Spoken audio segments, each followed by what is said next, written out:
speculative thought. 1, 2, 1, 3.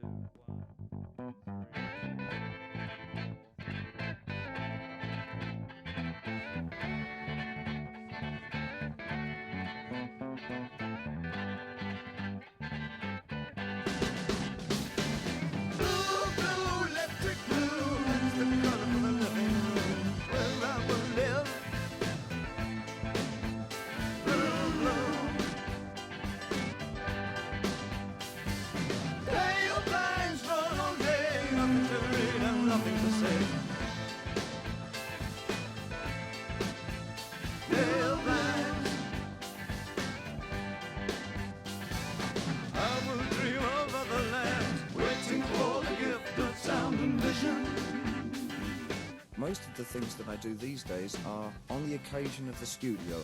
I go in with very little preparation, just throw ideas out, and you might make little experiments, sort of say, look, here's 50 seconds, play 10 notes in that 50 seconds, and don't repeat the same note twice.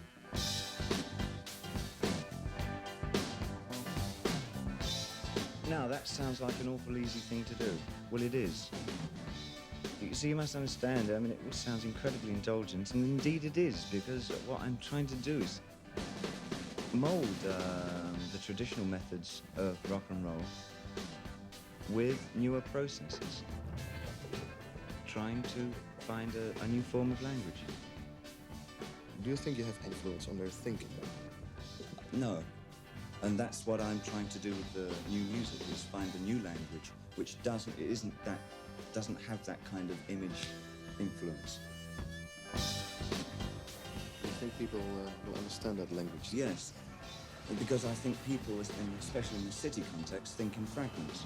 The city person will see a milk advert in the street and be thinking, milk, what are we gonna have for dinner? Boy getting knocked down by a bus, crushed against a wall, that kind of.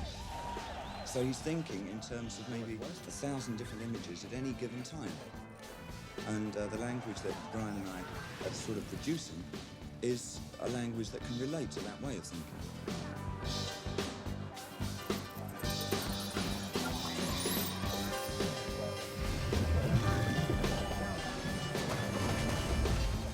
We live within this manifested idea of what should be form, and what we try and keep out of our existence is chaos, which is a very real part of our lives, and our refusal to accept chaos as being integral to our existence, I think, has been one of the greatest mistakes as a civilization that we've made.